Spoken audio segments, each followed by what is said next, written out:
Blackwater Elite with their backs against the walls, now or never.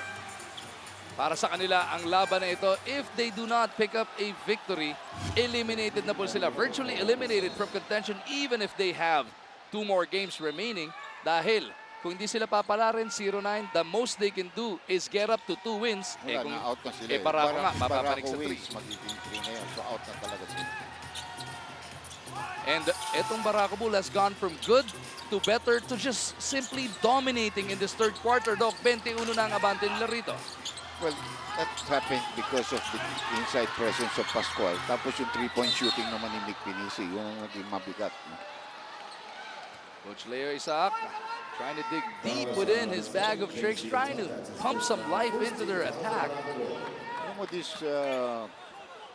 first stint of Blackwater in the PBA. So far, they've had a lot of combinations sa kanilang tawag dito sa kanilang starting lineup, no? But they cannot seem to find the right combination. Pati active roster nila, binabalasan nila. Same thing with Kia. Ang hirap pag expansion team ka, no? You really try and find the right mix para just in order to compete on this level. Intal once again. Not that time around. Artadi pushes it the other way. Ball scoops it up off the glass. Napalakas. Denok has a beeline to the basket. Miranda will finish with a flourish. Well, for hanging around in the backcourt, you are rewarded with an easy layup because it was Artadi, the point guard, who is the safety guard, who attacked to the basket. So talagang walang tao maiiwan doon sa likod. 23 na po ang abante ng Barako Bull Energy Cola. Minor gets that layup to drop.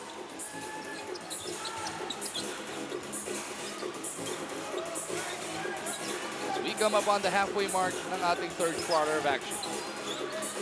Miranda mula sa kanto, sa kaliwa, trying to fish a foul from Oji Minor. Last touch whistled on one of the white shirts. Looks like it's on Kuya Eddie Laure. 7 seconds on the shot. 7 seconds na titira sa shot clock ng Barako Bull Energy. Well, these are the growing pains of what you would say the expansion teams. No? Every expansion team really has to go to that. Then you start building up your team and you find out what you need. Then, of course, you build through the, what we call this, the draft. No? But you have to keep your draft. That's the most important Yun thing. ang kailangan. Ano? Tandaan natin, nung pumasok dito sa PBA, ang Rain or Shine, although may mga na-elevate sila, na 3 manlalaro na yung 2 wala na rin naman sa PBA, eh, naging quote-unquote whipping boys din naman sila nung simula. Ngayon, kita mo, Doc, second best team last season sila as this scuffle is going on. Minor and Pinisi trying to get at each other's throat. Actually, it's Mick Pinisi na galit dito kay Oji Minor.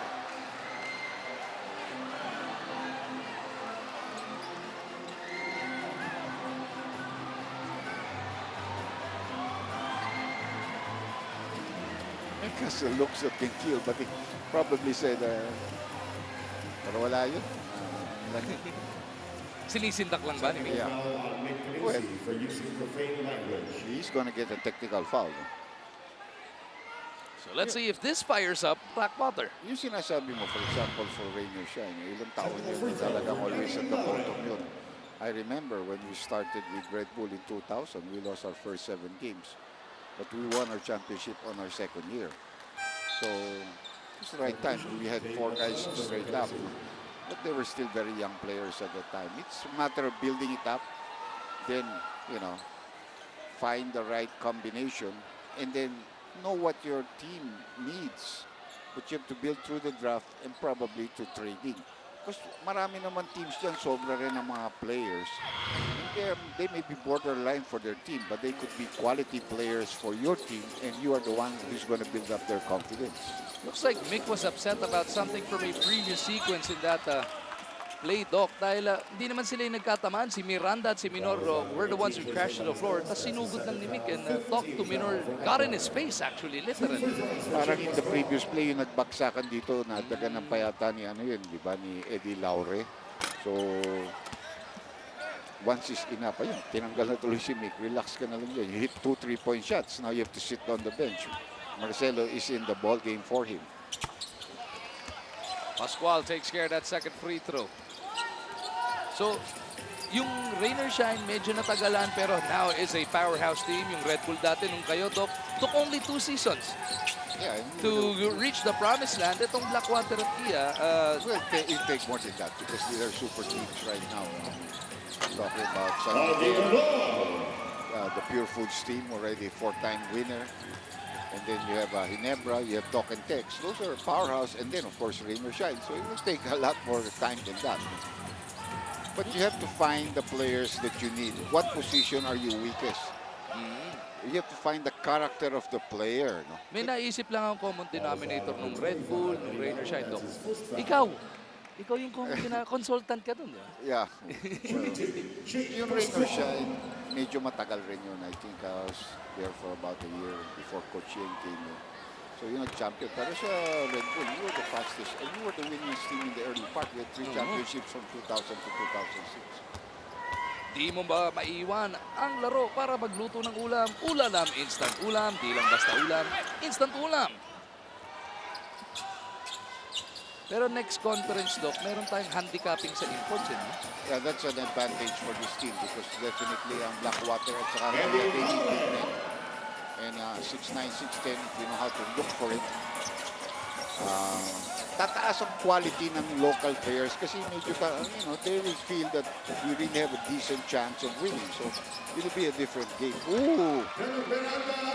Benog Miranda, ginawang asintahan doon si OG Minor. Show no mercy ang ginagawa dito ng Barako, no? 22 na naman ang abante rito ng Energy Cola. Nung binabawi nila ang ginawa sa kanila ng Talk and Text, Indian Laguna, no? Just last couple of days ago, way off the mark. Tandaan natin, itong Barako Bull was on a win streak. Back-to-back wins ang kanila nagawa before running into the Tropang Texters in Binyan. Well, the Tropang Texters, that's a lot, that's an offensive foul there. O nga kasi yan nangyari dyan. You have to remember they started 0-5. Then they came up with 2 very convincing wins, including one over the unbeaten Alaska Aces at the time. No? Sunod-sunod na upset yun last week when Global Port beat Talk and Text. And then, the very following game day, first game, it was Barako beating Alaska. May dumaan ng comment kasi dito. Talagang mangyayari. No? Dumaan ng comment ko. Kaya nagkagulo-gulo. The alignment of the stars moved. Pero nasarap talaga na bilog talaga ang bola. Kahit na dehadong-dehado isang team, sobrang yamado ng isa. On any given night, you still have to play the 48 minutes. I think Coach Team Coach said that you can never take anything lightly. If you realize that, they are very capable of it. Kulang lang dito talaga in this game. They could have been competitive if they shot better. So far, there's still enough time though. Still close to 16 minutes of basketball remaining for this first offering mula sa Inares Antipolo. Mamaya-maya po Pure Foods takes on Kia. James Yap versus Manny Pacquiao. For more exclusive content para sa mga behind-the-scenes updates at pre- and post-game analysis, log on na po sa www.sports5.ph. Mapapanood nyo rin ang bawat PBA game on live streaming. Don't miss a second of your PBA. Log on to sports5.ph. Well, you talked about 2 of the biggest stars in sports in our country nowadays. James Yap in basketball. And there ain't nobody bigger than the Pac-Man. Yun. At nandirito na raw ang balita natin. Pinalita ni Bon, ang ating FD ngayon. Nandirito na sa building si Manny. Ando sa likod pa nga lang. Baka namimigay doon ng pagkain. Yan. ang inaantay ko matcha para mamaya, Dok. Mark Baraka versus Manny Pacquiao. Yun ang magkaposisyon eh. Baka si James o si PJ, baka hindi naman makabantayan eh. No? No. Pero wag lang switch. Yun lang. You set the screen and we switch. Magkakagulo dito. No? Hiyawan yun sigurado. Pero si Bon, I think, knows him very well. They are from the same region. From our brothers in Mindanao. So, he knows him well. Si Simon is from Davao. Medyo doon din natuto ng basketball yun. At gumaling actually. Very, very good player. Siguraduhin po natin, walang BBTO dito sa TV5 as the shot clock is winding down on the elite. Artadi couldn't bail them out. Tumatakbo na naman ang Energy. 0 out of 4 yata siya doon. But in the last game, he hit 2 of those big 3-point shots. Kaya that team was very much in contention. Chico Balboa Lanete comes up with a dipsy-do layup. Wala talagang protector of the basket ang Blackwater. And this is something that they have to arrest. Kanina pa yun, repeatedly, from that left side to. Oo. Wala talaga silang, they just don't have big men. They have no shot blockers. Their shot blocker is not playing on the floor. He has one shot block, and that's Ballesteros, but it's not enough. And he can block some shots, but he hasn't seen a lot of playing time in this ball. Timeout muna para sa Barako with 2:53 remaining in the third.